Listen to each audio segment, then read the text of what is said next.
y hacia los 4 puntos cardinales del mundo. Hasta ahorita los geólogos y los sociólogos no han podido entender la civilización maya, la misteriosa civilización maya que apareció y desapareció.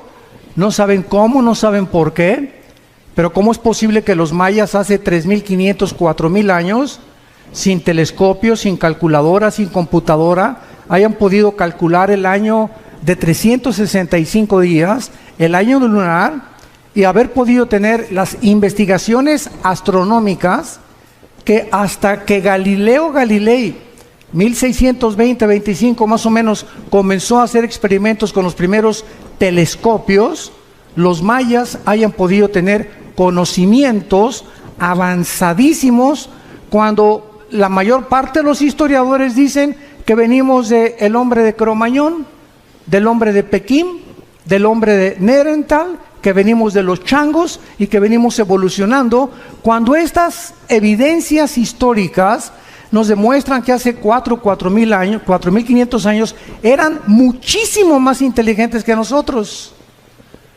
Entonces, o hace 4.000 años o 5.000 años el mundo estaba en la agricultura, ni tractores tenían, y ya estamos hablando de que tenían conocimientos astrofísicos y astronómicos, arquitectónicos, con qué sierras cortaron las piedras de 200 toneladas, cómo los amontonaron en la pirámide de Giza, en el Cairo, en Egipto, con qué sierras de esmeril pueden haber tenido ese avanzado conocimiento para haber hecho lo que hacen, y han hecho cientos de experimentos para tratar de imitar o descubrir por qué las hicieron, y hasta este momento nadie lo ha podido saber.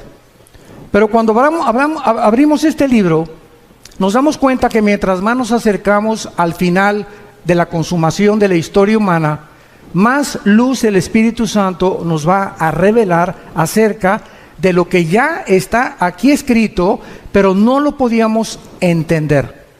Les voy a dar un ejemplo para que puedan ustedes comprender lo que trato de decirles. Hace 2600 años el libro de Daniel, que es el que vamos a ver ahorita rápidamente, le dice Dios a Daniel en el capítulo 12, versículo 4, en los últimos tiempos el conocimiento aumentará.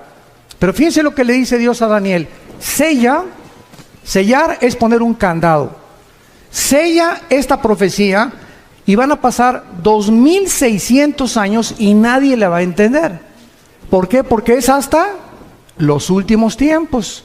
Entonces, todos estos siglos que han pasado, podían venir la gente y los teólogos y los escatólogos a Daniel y Apocalipsis, y pues no, pues es una confusión tremenda, y yo conozco cantidad de pastores que todavía me dicen que tienen miedo de predicar el Apocalipsis porque todavía no lo entienden y cronológicamente no lo han podido ordenar para poder desarrollarlo y enseñarlo. Esto es increíble. Pero cuando venimos a la Biblia y de veras tenemos la paciencia y la vida, quiero decirles algo, es muy importante para entender la Biblia ser puros sexualmente. Esto es la primerísima condición, la pureza del corazón.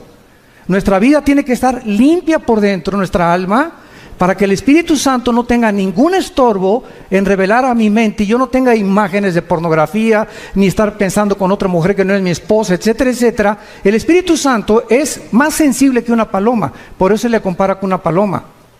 Y Él sabe cuando tú ves a una mujer que no es tu esposa, cuando te aprovechas con tu novio o con tu novia, y todas estas cosas molestan a Dios, porque es un Dios santo. Pero eso sí, ¿verdad? Cuando se trata, a ver, explíqueme la predestinación. Y explíqueme esto, ¿y por qué no entiendo estas cosas? ¿Y sabes por qué? Por tu vida sucia. Porque cuando comiences a limpiar tu vida y a tomar en serio a Dios, no te imaginas de qué forma se va a ampliar tu capacidad de percepción y de discernimiento espiritual para que entiendas las cosas profundas de Dios.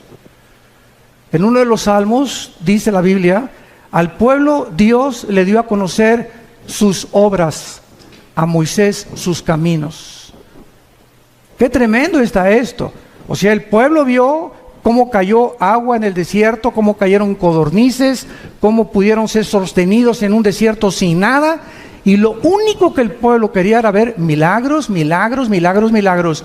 Pero durante 40 años el pueblo en el desierto nunca tuvo el conocimiento de los caminos de Dios. ¿Por qué Dios hace lo que hace? Y esta es la razón también por la cual muchos cristianos se desaniman y se frustran. Es que no me ha funcionado el cristianismo y Dios no me ha contestado mis oraciones. Y la raíz de todos los problemas es el pecado. Nuestra vida sucia, nuestra vida que no está limpia delante de Dios, las tranzas, la deshonestidad, la falta de integridad, en todas estas áreas tenemos que tener muchísimo cuidado para que podamos dejar la libertad al Espíritu Santo y Él pueda ampliar nuestro entendimiento. Y en esta generación, como dice Daniel 12, los entendidos entenderán. Y dice los salmos, ¿verdad? Dichoso el hombre que guarda los mandamientos de Dios, porque entenderá el temor de Dios. Y si tú no quieres seguir a Cristo cargando una cruz, no lo sigas. Y si no quieres negarte a ti mismo, te va a costar más trabajo. El otro día tuvimos un caso, mi esposa y yo, de una pareja, que él va a una iglesia y la esposa va a otra iglesia. Pero la esposa es la directora de la escuela, es la directora de la femenil de la otra iglesia, pero no quiere ir a la otra iglesia de su esposo. Pero es directora de la femenil y ella dice que quiere seguir a Cristo, pero sin una cruz, porque la Biblia dice que la esposa debe seguir al marido. Entonces, ella si es cristiana debe entender algo. Una cruz es seguir a Cristo haciendo sacrificios. Pero hay cantidad de cristianos que quieren seguir a Cristo con la novia fornicando, quieren seguir a Cristo, uno por acá y otro por allá, y dicen que siguen a Cristo. Increíble. Y a Jesús no lo sigues así. Implica sacrificio seguir a Cristo. Tenemos que entender esto y negar nuestros intereses personales. Una mujer de Dios dice: Padre Santo, me gusta mi iglesia, pero mi esposo va a otra iglesia y a menos que no sea una secta, no tienes por qué seguirlo. Pero no era una secta, era otra denominación. Entonces me sacrifico y voy con mi esposo y le voy a dar gusto a mi esposo y voy a orar por él, ¿verdad? Señor, pero yo quiero estar en tu voluntad. Y ahí es donde está la bendición. Pero estamos tan equivocados en tantos detalles tan pequeños que queremos seguir diciendo que somos cristianos y tenemos tantas cosas en nuestra vida que están muy lejos todavía del carácter de Jesús. Acuérdense que cuando lleguemos al cielo, Dios nos va a preguntar: pues ¿cuántas almas ganaste? Bueno, 5 millones de almas. ¿Cuántas iglesias hiciste? Tuve 600, di cobertura, 800 iglesias. Todas estas cosas que hagamos, a Dios, ¿qué le van a sorprender? A Dios, ¿qué le van a poder decir, verdad? Caray, te felicito, mi hijo, al llegar al cielo. Solo una pregunta va a haber para todos nosotros. Una sola pregunta: ¿cuánto te pareces a Jesús? ¿Cuánto nos parecemos a Jesús? Dios está formando el carácter de Jesús en nosotros. Dice Romanos 8 que estamos siendo conformados a la imagen del Hijo. A Dios no le impacta lo que hagamos, sino lo que somos. Hay misioneros que yo conozco y pastores que tienen, en toda su vida ganaron 4, 5, 6 almas, o tuvieron discípulos como el que nos guió a mi hermano Alejandro y a mí, un misionero norteamericano bautista que nos ganó para Cristo, y ganó solamente a 7 personas. Él oró por 7 discípulos. Vino a México y le dijo: Señor, dame 7 discípulos en México, en la Ciudad de México. Y mi hermano y yo fuimos de los privilegiados de estar con este hombre de Dios. Y él se murió y nada más ganó a 7 discípulos. Y los 7 discípulos somos los 7 cristianos ganadores de almas y estamos en el ministerio de Cristo. Cuando lleguemos al cielo, todo el fruto que podamos nosotros tener va a ser para Él. Pero Él supo lo que es servir a Dios. Entonces no se trata también de tener grandes multitudes y grandes aquí, cosas por acá, porque ahorita es lo que más llama la atención. Ahorita se trata de hacer discípulos. Yo te pregunto a ti que eres cristiano, desde que tú te convertiste, ¿a cuántas almas has ganado para Jesús? Nadie levante la mano. ¿A quiénes les has hablado desde que te convertiste de Jesús? ¿Tienes alguien en tu casa, tu hija, tu hijo, tu primo, tu mamá, a quien estés discipulando? ¿A quien le compartas lo que aprendes los domingos en la iglesia o en los seminarios? ¿O todo para acá, todo para acá, todo para acá y nada para allá? Y lo que Dios nos da es para bendecir. No recibimos nada que guardemos para nosotros. Todo es, Dios me lo da para darlo. Me da conocimiento para alimentar. Me bendice para que yo sea de bendición. Me fortalece para que yo fortalezca. Me anima para que yo anime.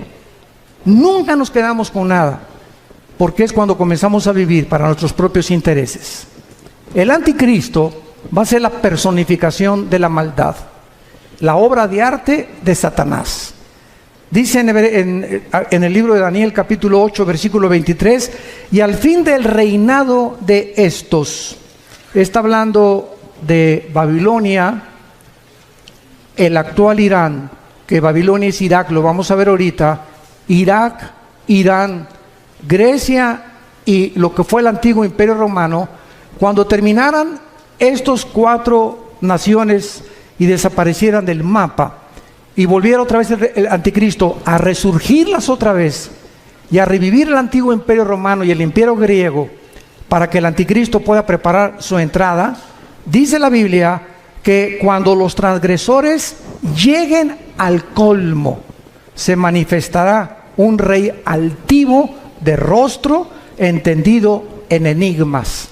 En otras palabras, Dios no va a levantar al anticristo hasta que la raza humana llegue al colmo. Yo les pregunto, ¿qué es llegar al colmo? La Biblia nos los enseña. Hubo 2 ciudades en la Biblia, en Génesis 18 y 19, Sodoma y Gomorra. Y Dios le dijo a Abraham, oye Abraham, ven para acá. No voy a revelar nada sin que tú no lo sepas. Voy a destruir esas 2 ciudades. ¿Pero por qué? Le dice Abraham. Porque no hay justos en las ciudades. No los voy a destruir por la depravación sexual que hay, sino porque no hay justos suficientes para que yo no las destruya. ¡Qué tremenda lección de Dios! Y pues ya saben todos, ¿verdad?, que Abraham le dijo a Dios, oye, si hay 50 justos, la perdono. 40, la perdono. No encontraron más que uno solo, Lot. Porque hasta la esposa se quedó convertida de sal. Entonces vemos que Dios actúa cuando llegan al colmo las maldades y cuando los buenos ya no hacen nada. Dice el dicho que los malos duran hasta que los buenos no hacen nada. Entonces vivimos una época, como les decía en la mañana del desayuno, donde estamos acostumbrándonos a que sea normal la inmoralidad que nos rodea. Las revistas, vas al dentista y revistas de pornografía. En la mañana Virito y Capulina también ya, quién sabe, con chavas arriba de sus rodillas. En las telenovelas ya es un asco, ¿verdad? Todas las cosas que pasan, las películas. Ya es impresionante por todos lados las espectaculares, ya de descarados. Tú vas ahorita, por ejemplo, a Toronto, Canadá, y hay una mujer desnuda de casi 50 metros de altura, el espectacular. Vas a Alemania y en los trenes hay puras fotos pornográficas en los trenes, en los metros de Alemania. En Holanda ni se diga. Entonces estamos llegando a un punto en el mundo donde no nos damos cuenta que está ardiendo el mundo, nuestros hijos están siendo arrastrados. Hay más de 17 millones de sitios pornográficos en el internet. Y tus hijos y mis hijos tienen acceso al internet. Y si no los vigilamos y no los cuidamos, van a crecer infectados en la mente, completamente desorientados acerca de qué es el sexo. Y esta es la razón por la cual hemos llegado ya al punto que Estados Unidos, si el Partido Demócrata hubiera ganado la elección, hubieran votado por los elementos transgénero en junio de este año. Porque el expresidente Obama autorizó que hubiera baños en Estados Unidos donde los niños pudieran usar el de las niñas y el de las niñas, los niños, si los niños se sentían que no eran niñas o que no eran niños. Este es el colmo. En junio del año pasado se legalizó los matrimonios gays en Estados Unidos. Y vemos así que está creciendo la maldad, y lo dice así, cuando los transgresores lleguen al colmo. La pregunta es esa. Mañana vamos a hablar de la destrucción de la familia. ¿Hemos llegado al colmo? Hoy en la mañana vimos un testimonio, ¿verdad?, de un expolítico donde nos expuso claramente la corrupción impresionante que hay en esos medios. Pero ya no me sorprende, porque el director de la FIFA, de la Federación de Fútbol Soccer, lo encontraron corrupto. Están demandando a 2 o 3 jugadores estrellas por corruptos también ahora. O sea, en los banqueros, en el deporte, en los artistas, en todos lados. Un cantante famoso ahorita que le dicen el Sol de México, que quién sé cuántos debe, que defraudó no sé qué tantas cosas. Y por todos lados estamos encontrando que ahora sí que el que no tranza no avanza. Y es una cosa normal que se está manifestando en la sociedad. Cuando los transgresores lleguen al colmo, se levantará un rey altivo de rostro y entendido en enigmas. Muy bien, vamos ahorita a ver un retrato muy claro de lo que es el Medio Oriente. ¿Saben ustedes en qué parte del mundo se encontraba el huerto del Edén? Dice Génesis 2 y nos da la clave, donde estaban 2 ríos, el Éufrates y el Tigris. El río Tigris nace en Turquía y recorre todo el Medio Oriente, son como más de 2000 kilómetros y desemboca en el Golfo Pérsico. Y es en esa área geográfica, entre el río Tigris y el río Éufrates, donde se encuentran las 2 naciones, ahorita en el siglo XXI, donde nació la civilización y donde se encuentra en la olla hirviendo y el conflicto que va a desembocar en la Tercera Guerra Mundial, que hablaré en la otra conferencia de esto. En esta zona entre Irak, que en la Biblia aparece con el nombre de la tierra de Sinar, la tierra de los caldeos o Babilonia, y Siria, que aparece como Asiria, vemos que antes la Mesopotamia o la división entre 2 ríos, que es lo que significa la palabra Mesopotamia, estaban Irak y Siria unidas, no estaban separadas. Líbano, Jordania, Irak, Egipto, hasta 1930, cuando sacaron los ingleses a los otomanos turcos que gobernaron casi 500 años el Medio Oriente. Los ingleses lo sacaron, y cuando los ingleses repartieron el Medio Oriente y le dijeron a los judíos, ustedes en ese pedacito, ustedes en Saudi Arabia, ustedes aquí, ustedes allá, Francia y Inglaterra repartieron casi todo el Medio Oriente y se formó el Medio Oriente tal como lo encontramos nosotros. Y si el Medio Oriente no se hubiera repartido en la forma en la que se encuentra, estas profecías no se hubieran cumplido. Entonces es increíble cómo la providencia divina en la historia se va manifestando los caminos de Dios, y cuando estamos atentos a lo que la Biblia dice, descubrimos que nos encontramos verdaderamente, como lo vamos a demostrar, en la última generación. Hemos llegado al final de la historia humana, damas y caballeros. Prepárate para encontrarte con tu Dios, porque se viene sobre el mundo como tú no te imaginas. Así las cosas, así se van a venir. Y dichosos y felices aquellos que no están en glotonería, ni en los placeres de la vida, ¿verdad? Y que han tomado en serio a Dios, que se han santificado, que se han limpiados, porque de ellos es el reino de los cielos. Entonces, la zona de Irak fue donde el huerto del Edén estuvo. Génesis 2, del 2 al 10. Fue en Irak donde se encontraba Satanás cuando Dios puso el huerto del Edén. ¿Y de qué tamaño creen ustedes que es el huerto del Edén? ¿Se han preguntado? Tendría 10 kilómetros cuadrados, 1 hectárea, 4,000 metros cuadrados. ¿Qué tan grande es el huerto del Edén? Bueno, el huerto del Edén no era más que una pequeña zona geográfica en el Medio Oriente, lo que es ahorita Irak y Siria, y la demás parte de la tierra estaba despoblada. Pero ya los ángeles caídos estaban en el planeta Tierra, junto con Satanás, cuando Dios colocó a la primer pareja en el huerto del Edén. Y cuando Dios crea a Adán y Eva, las flores no tenían espinas, los leones no mordían, no había veneno en los alacranes, ni tampoco en las víboras, no había tormentas, no había tsunamis, no había nada de lo que nosotros estamos experimentando siglos después. Cuando Adán y Eva peca, esto es muy importante, cuando Adán y Eva peca, Dios había asociado la creación a ellos. Si ellos permanecían en comunión con Dios, Dios bendecía la creación. Pero si ellos pecaban, escuchen esto, cuando pecaron, su genoma fue alterado. No sé cuántos sepan lo que es el genoma.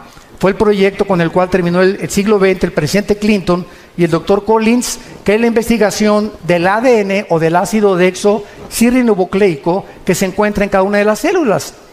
Y en los millones de células que tenemos un software, para que me entiendan, en el siglo XXI, tenemos un software, tenemos un código genético de información inteligente.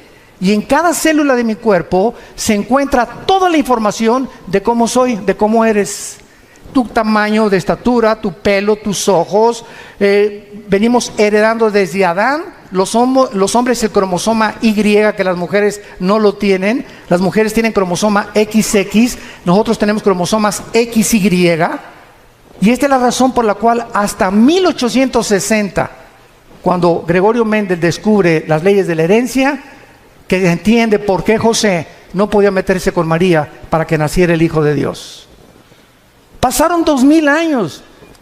¿Por qué José no tuvo relaciones con María para que naciera Cristo como tú y como yo? Pero se descubren las leyes de la herencia. 1954 el doctor Crick y el doctor Watson descubren la hélice del ADN. El siglo XX termina con el descubrimiento más grande científico de la historia, el proyecto del genoma humano, donde dice el presidente Clinton en la Casa Blanca: hemos entrado por primera vez a descubrir el libro de la vida. Y desde que el hombre comienza a introducirse en el ADN y a investigar el ADN, que es lo que determina nuestra genética de cada uno de nosotros, descubre la mayor parte de los científicos ateos que era imposible que viniéramos de Chita. Que la mentira y el fraude intelectual más grande del siglo XX, darwiniano, como decía el ministro de propaganda de Adolfo Hitler, Joseph Goebbels, cuando una mentira se predica 10 años, 100 años, se acaba aceptando como una verdad. Entonces comienza el siglo XXI y cantidad de científicos ahorita ateos, que estamos viéndolos en internet, se están convirtiendo porque el ADN niega que el ADN de un mamut sea igual al de un camello o al de un rinoceronte, o el ADN del chango sea igual al del águila, o el del águila sea igual al del halcón. Y cada uno de nosotros tenemos en cada especie, porque hay 4 especies: la especie humana, la especie animal, la especie de las aves y la especie de los peces. Y no venimos las 4 especies que hay, las 4 características o elementos que forman el mundo que nos rodea. Ninguno tiene el mismo ADN, como ninguno tiene las mismas huellas digitales. Increíble. Entonces comienza la ciencia a ser revolucionada y entendemos que cuando Adán y Eva pecaron, cambió la genética de la creación. Las rosas comenzaron a crecer con espinas. Los animales se comenzaron a volver feroces. Comenzó la naturaleza a volverse enemiga de nosotros, con tornados, con huracanes, con inundaciones, etcétera, etcétera. Comenzaron a propagarse todo lo que se llama la propaganda bacteriológica, los virus, los microbios que comenzaron a atacarnos, se volvieron nuestros enemigos, y todo debido al pecado humano. Por eso dice Romanos 8 que la creación gime a una esperando la redención de nosotros, porque cuando seamos redimidos nosotros, la creación regresará al huerto del Edén otra vez. Y esto es precioso porque nosotros los cristianos que me escuchan, santos de Dios, toda esta información que les doy es la información que ahorita están buscando los científicos y no la tienen. ¿De dónde vienen los platillos voladores desde 1946? Porque cuando venga el rapto, ¿qué creen que van a decir? Que nos pintamos con los ovnis, que los extraterrestres nos llevaron. Y Alberto Einstein en 1943 demuestra al presidente Roosevelt en Estados Unidos, al doctor Fermi y al doctor Oppenheimer alemán. Alberto Einstein demuestra con su famosa teoría E igual a mc al cuadrado, la energía es igual a la masa por la velocidad de la luz al cuadrado, que la conquista del espacio es imposible científicamente, por 2 razones: la velocidad y el tiempo. Si sacamos una nave y nos vamos ahorita a Marte, van a pasar, pongan ustedes que nos vamos a la velocidad 300,000 kilómetros por segundo, que es la velocidad de un año luz. Vamos a esa velocidad, llegamos a Marte y pasaron un año. Aquí en la Tierra pasaron 5 años. Entonces, si tu esposo tiene 30 años y se va a Marte, y tú tienes 25, él te lleva 5 años de edad, y allá pasan 10 años, cuando él regrese, tú vas a parecer su abuela. Y además, ninguna nave podría ser construida jamás que pudiera evadir los millones de piedritas minúsculas que existen en el espacio, porque la destruiría a la velocidad de la luz.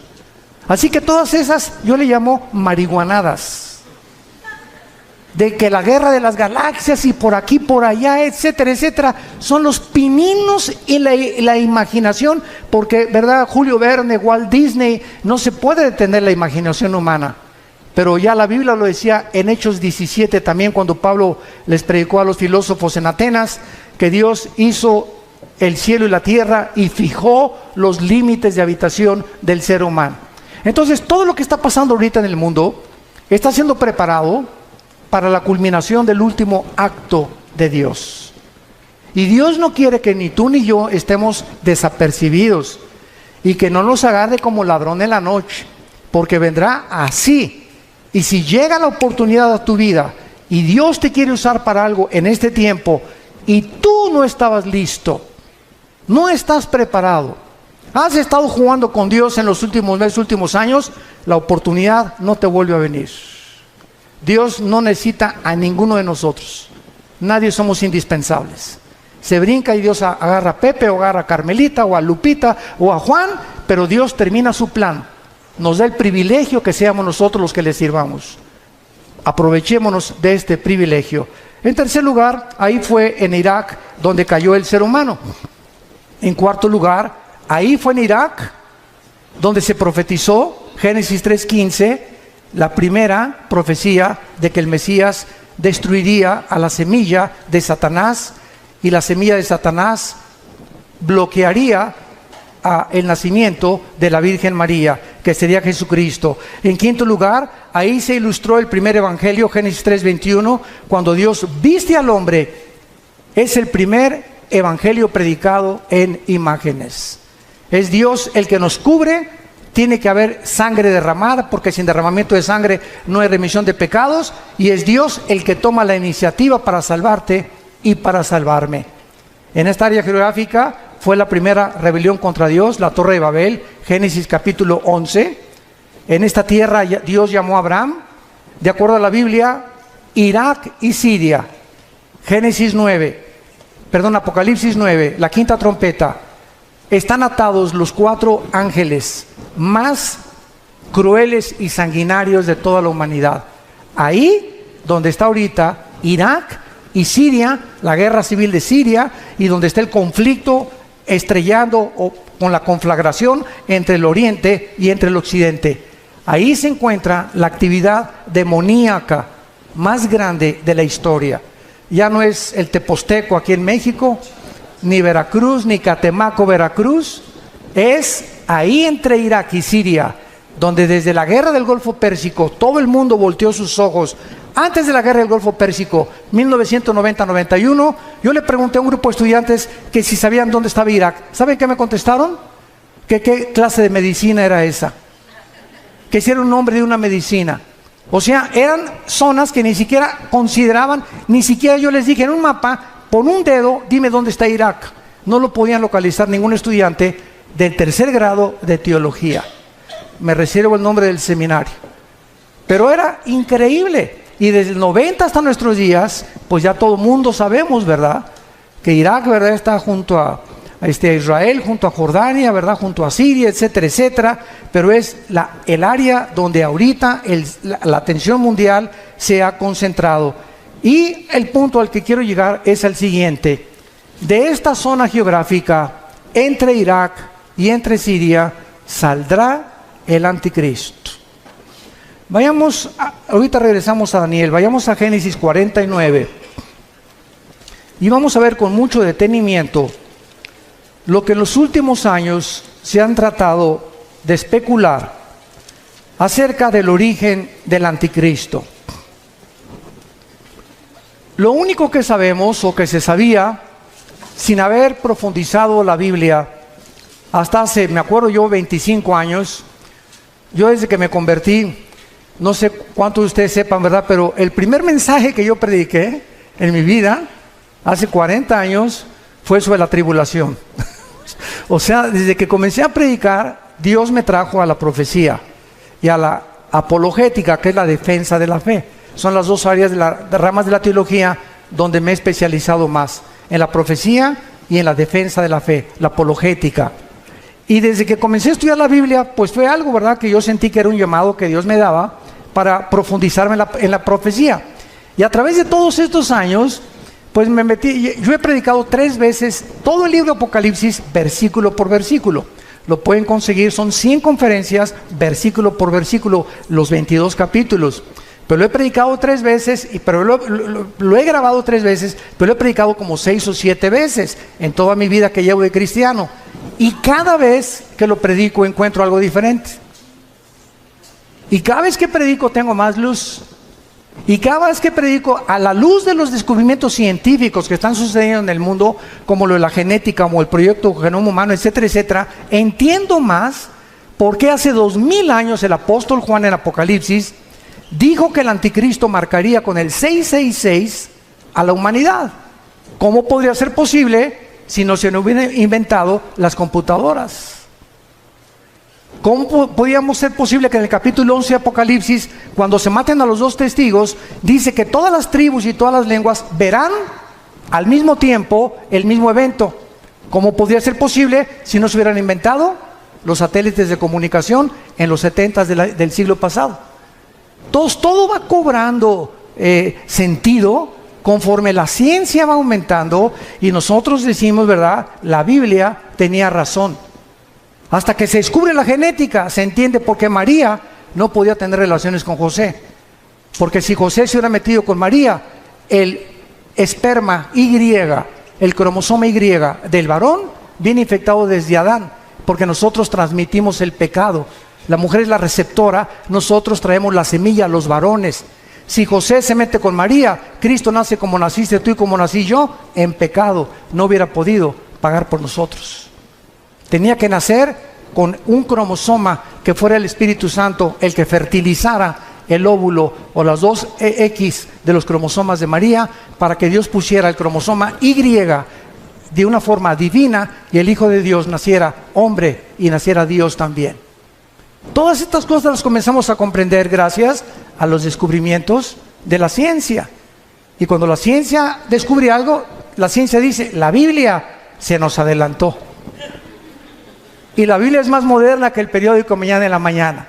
Todo lo que estamos viendo ahorita, ya la Biblia lo decía, pero pues los cristianos siguen con Ricas y Famosas, el Calimán, las telenovelas, peleándose, viviendo en pecado, queriendo saber cosas y teología, y me quiero ser pastor, o quiero ser misionero, o por qué no bendice Dios mi hogar, por qué no tengo dinero, por qué no prospero, etcétera, etcétera, simplemente porque hay una sola condición. La bendición para la bendición es la obediencia.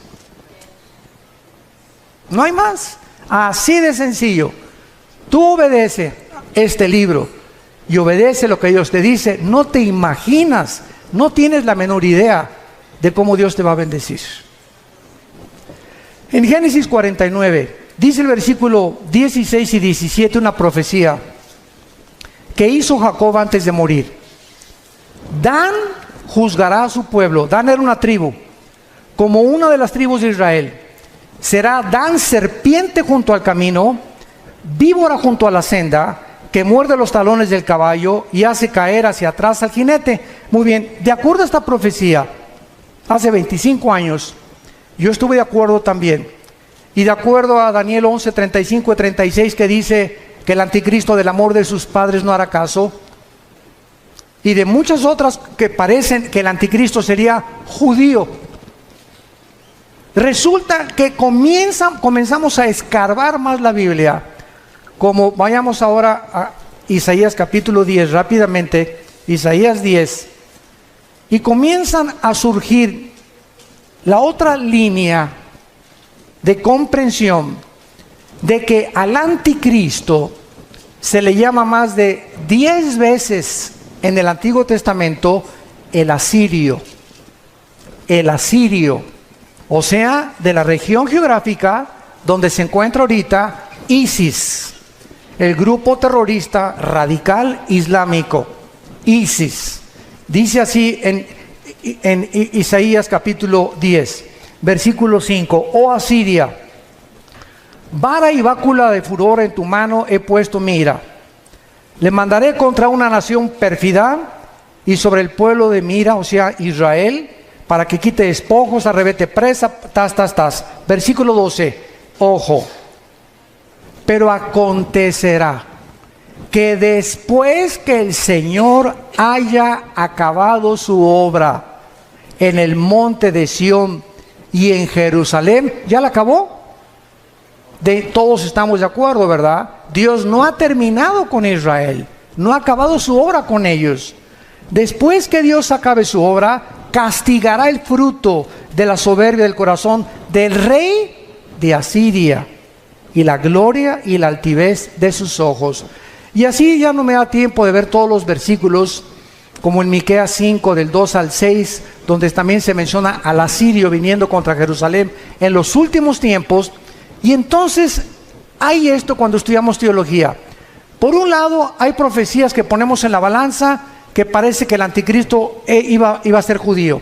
Y ponemos en la balanza otros versículos que nos amuestran que el anticristo viene definitivamente de Asiria, de donde se encuentra ahorita ISIS. ¿Cómo podemos compaginar cuando encontramos en la Biblia que se predica la predestinación, pero también se predica la responsabilidad humana? ¿Cómo podemos entender que la salvación no se pierde y unos dicen que sí se pierde la salvación? Entonces vemos aparentemente doctrinas o líneas de pensamiento que parece que se contradicen una contra la otra, pero el problema está en nuestra mente y no en Dios, en nuestra falta de comprensión. Vean ustedes este ejemplo del anticristo. Dice la Biblia que saldrá de Dan, que será judío, y dice la Biblia que se le llama el asirio. Muy bien, ¿cuál es lo que compagina o qué escrituras unen a las dos para poder entender de dónde viene el anticristo?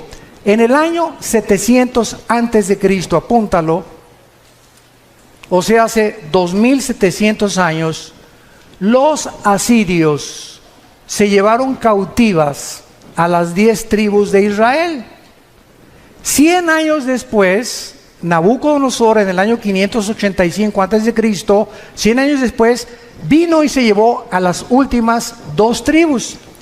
Estas 10 tribus que se fueron a Siria hace, ¿cuánto? 2700 años, se diluyeron en el mundo entero. Y ahorita los judíos no saben quiénes son. Hay judíos mexicanos que a lo mejor tú eres y no lo sabes. Hay negritos, hay costarricenses, hay italianos, hay brasileños, hay españoles, hay ingleses. Están revueltos en el mundo los judíos. Y ahorita solamente hay los que creen que vienen de Leví, de la tribu de Leví, y los de Cojén, que son los sacerdotes. Pero de las 10 tribus desaparecidas es el misterio que solo Dios sabe, que los va a levantar 12,000 de cada tribu en Apocalipsis 7. Entonces, ¿cuál es la respuesta? Que el anticristo puede ser judío y al mismo tiempo ser asirio. ¿Sabían ustedes que ahora los sociólogos están llegando a corroborar que Hitler era judío? Que tenía raíces judías tu paisano. Increíble, ¿no? Han pasado siglos y comenzamos a descubrir cosas que dices, Dios mío, güey, a lo mejor yo no sé ni de dónde vengo, pero tenemos antecedentes de quién, a lo mejor te sientes hasta de Pancho Villa. Pero así es la genética.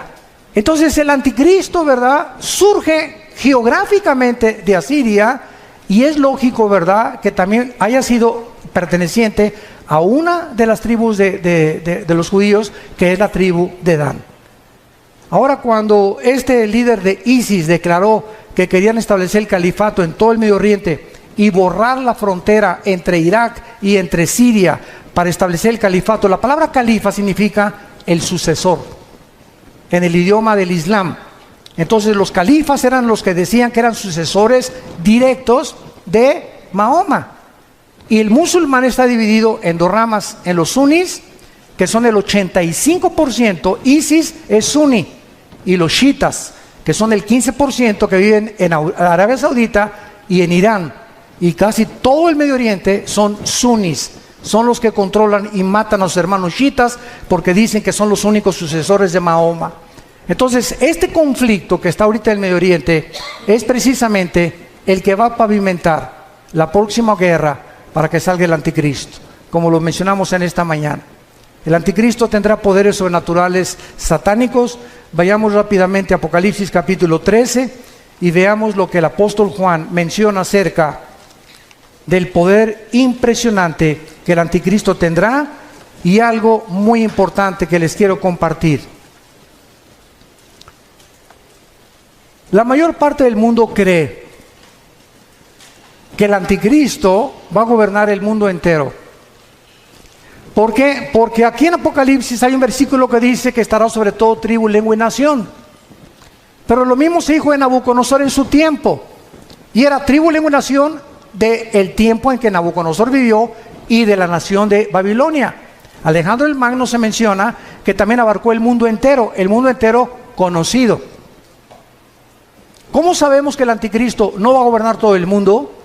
Porque en Daniel 11, 40 al 45 dice que el rey del sur se levantará contra el rey del norte, harán guerra contra el anticristo tendrá que destruir Egipto, y en Apocalipsis 16, 12 al 16, dice que los reyes del oriente vienen al Armagedón, Joel capítulo 3, al valle del Megiddo o al valle de Jezreel a pelear contra el anticristo. Entonces el anticristo va a gobernar 10 naciones nada más, 5 de Europa y 5 del Medio Oriente, que pertenecían al antiguo imperio romano, que es otra profecía del capítulo 2 de Daniel, de la estatua de Nabucodonosor, que representa los 10 dedos y los 10 cuernos de Apocalipsis capítulo 17, que tampoco nos daría tiempo de poder cubrirlo. Pero en Apocalipsis 13 dice el versículo 1: me paré sobre la arena del mar y vi subir del mar una bestia. Y esto es interesante. ¿Por qué se le llama bestia al anticristo?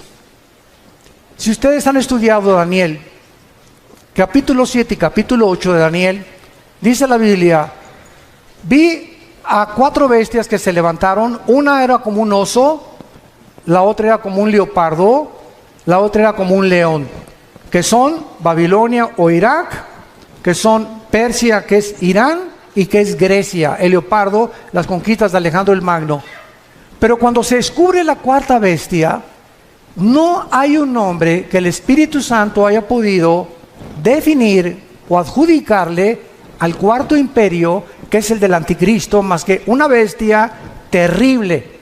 O sea, de acuerdo al Espíritu Santo, no hay una bestia tan sanguinaria, depredadora, que se pudiera utilizar como un ejemplo para poder compararlo con la ferocidad, la crueldad, el odio y el orgullo y la altivez de este hombre que será la obra maestra de Satanás. Y por eso se le llama simplemente una bestia. Y la palabra bestia en el griego, terión, es una bestia depredadora. No es un animal como un perro que es domesticado, como un caballo o como una gallina, sino que son bestias depredadoras, porque esta es la naturaleza que tendrá el anticristo. Y vean ustedes de dónde surge el anticristo, de acuerdo a Juan. Me paré sobre la arena del mar. ¿Dónde estaba Juan cuando escribió esto? En el mar Mediterráneo.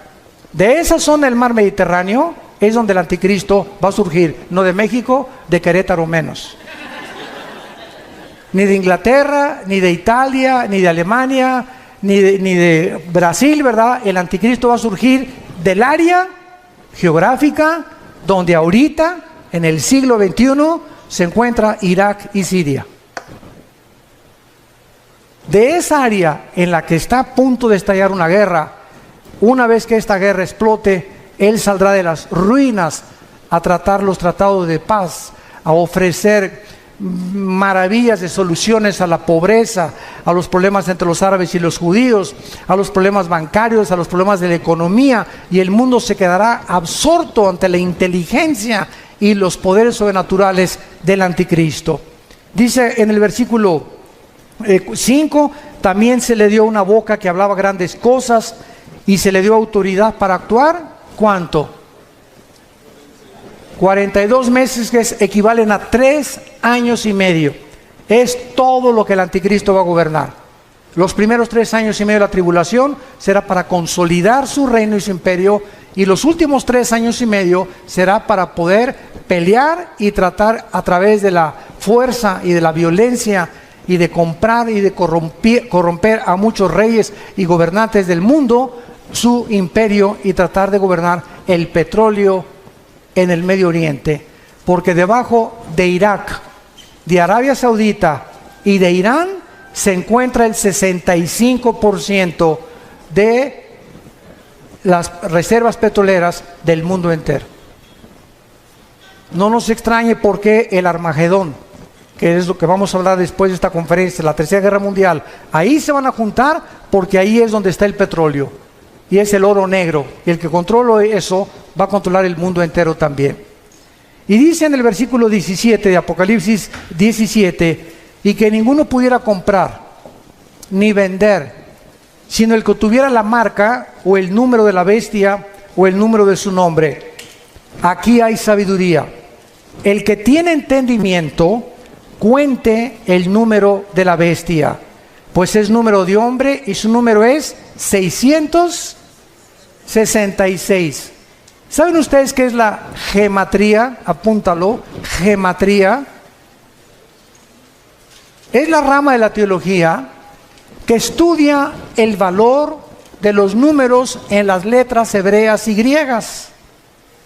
¿Por qué Dios escogió que la Biblia fuera escrita no en totonaco, ni en maya, ni en zapoteco, ni en otomí, ¿verdad?, ni con los aucas, o ni siquiera en lenguaje español o italiano o francés? ¿Por qué Dios escogió 2 idiomas, el hebreo y el griego? ¿Por qué?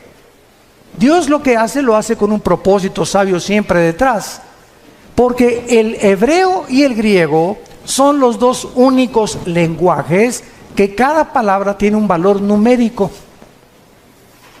Por ejemplo, la famosa V de Víctor en el griego representa el 5, la X al 10, el 50 ¿cuánto? Ni sabes. La D, ¿verdad? Y el 50, el 1000, ¿verdad? Entonces, cada letra tiene un valor numérico, se llama la gematría. Cuando el Espíritu Santo escogió el 666, ¿saben qué significa? Porque dice aquí hay sabiduría, el que le entienda. ¿Cuál es el número de nosotros? El 6. ¿Cuál es el número de la Trinidad? El 3. 6, 6, 6 es el hombre elevado a Dios.